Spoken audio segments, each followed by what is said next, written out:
వీరభద్ర స్వామి ఉత్సవాలన్నవి తరతరాలుగా రాయచోటులో జరుగుతా దేవుణ్ణి తీసుకుని మండపానికి వెళ్తారు, మళ్ళీ ఆ మండపం తీసుకెళ్లి గుడికి వెళ్తారు.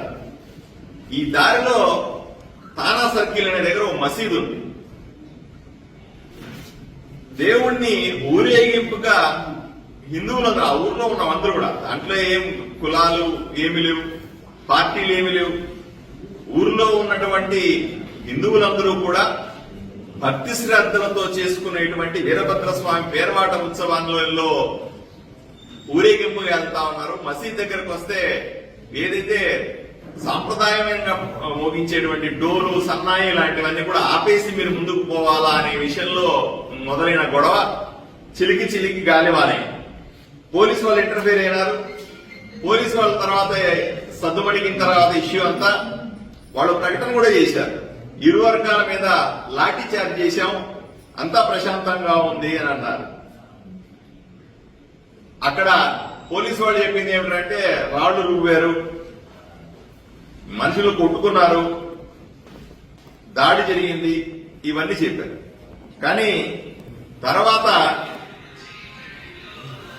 అక్కడ రాయచోటి అర్బన్ ఎస్ఐ జొక్కల నరసింహారెడ్డి ఆయన ఒక ఎస్పీ కంప్లైంట్ ఇస్తాడు. ఆ కంప్లైంట్ లో ఆయన విచిత్రంగా రాస్తాడు.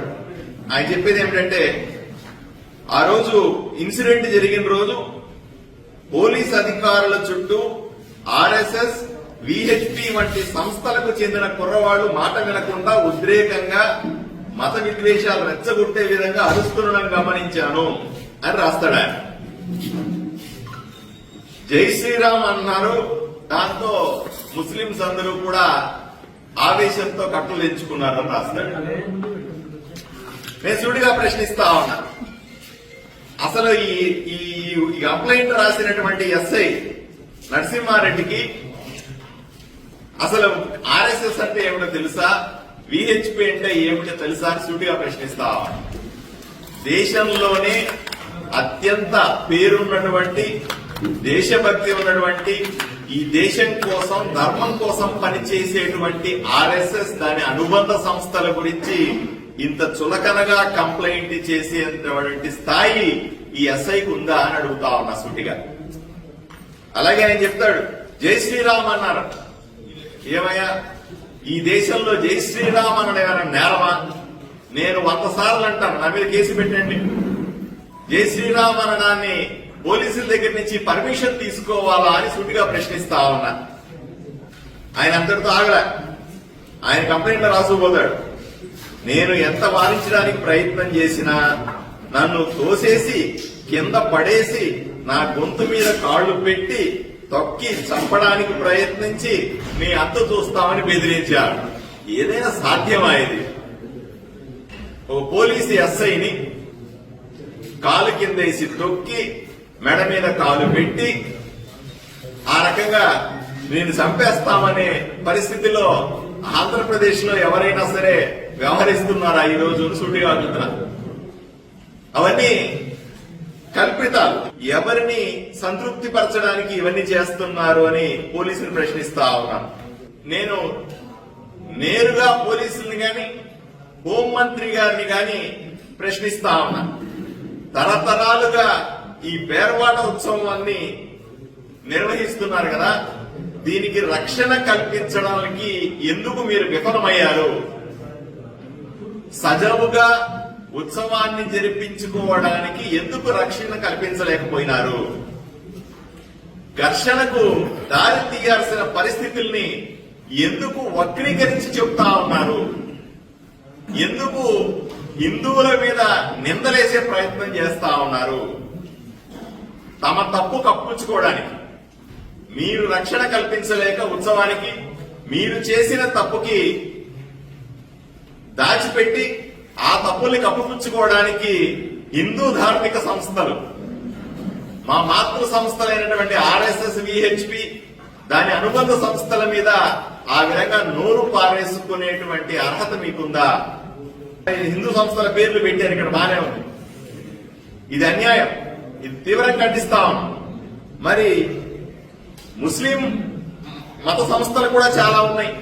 రాష్ట్రంలో పనిచేస్తా ఉన్నాయి. వాటి పేరు ఎందుకు పెట్టలేకపోయినారు? ఆ రోజు జరిగిన లాఠీ చార్జిలో అత్యధికంగా దెబ్బతిన్నవాడు మహిళల్ని విచక్షణ రహితంగా కొట్టారు. దీనికి ఏ విధంగా సమాధానం చెప్తారో చెప్పి తీరాల్సిందే. మేము ఇదే డిమాండ్ చేస్తా ఉన్నాం. విచారణ నిష్పక్షపాతంగా జరగాలి.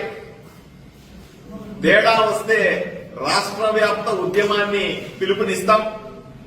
ప్రతి జిల్లాలో ప్రతి నియోజకవర్గంలో కూడా నిరసన కార్యక్రమాలు చేపడతాం.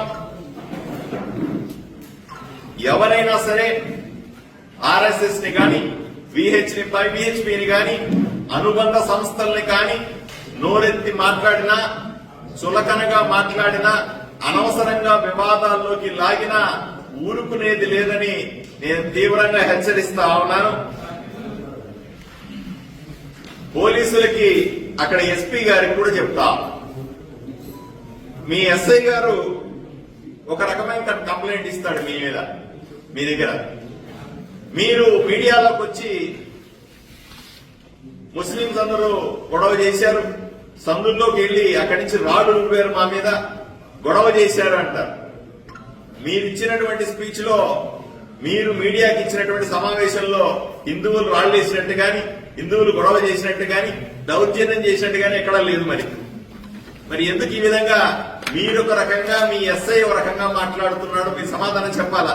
ఇంకొక విషయం కూడా, ఇప్పుడు ఎస్ఐ గారు ఎస్పీ గారు కంప్లైంట్ ఇచ్చే సందర్భంలో ఆయన చెప్పింది ఏంటంటే, ఆర్ఎస్ఎస్ విహెచ్పికి సంబంధించిన మిగతా కార్యకర్తలు ఫలానా వాళ్ళు ఈ రకంగా చేశారని చెప్తున్నారు. కొన్ని వందల వేల మంది ఆ ఉత్సవంలో హిందువులు నడుచుకొని పోతున్నారు. ఎవరి మొహం మీద అయినా సరే వీళ్ళు ఆర్ఎస్ఎస్ కార్యకర్తని గాని విహెచ్పి కార్యకర్తని ఎక్కడ రాసుంటారా? ఏ విధంగా వాళ్ళని గుర్తించినారు మీరు? అంటే ఏదో రకంగా ఆర్ఎస్ఎస్ గాని దాని అనుబంధ సంస్థల మీద బురద చల్లడానికి కావాలని ఆ పేర్లు తీసుకొచ్చి మీరు కంప్లైంట్ లోనే ఎఫ్ఐఆర్లు పెట్టే ప్రయత్నం చేస్తా ఉన్నారా? మీ ఉద్దేశం ఏమిటి? ఇప్పటికైనా మించిపోయిందే లేదు. పోలీసులు ఎవరినో సంతృప్తి పెంచడానికి, ఎవరినో బుజ్జగించడానికి చర్యలు తీసుకుంటే ఊరుకునేది లేదు. నిష్పక్షపాతమైనటువంటి విచారణ చేసి ఎవరైనా దోషులుంటే శిక్షించండి. కానీ ఈ పేరు మీద, ఇక్కడ జరిగినటువంటి ఘర్షణ పేరు మీద ఎటుబడితే అటు అరెస్టు చేస్తాం. కావాలనే ఒక వర్గాన్ని, హిందూ ధర్మాన్ని అణిచేసే ప్రయత్నం చేస్తానంటే చూస్తూ ఊరుకునేది లేదు అని స్పష్టంగా చెప్తాం.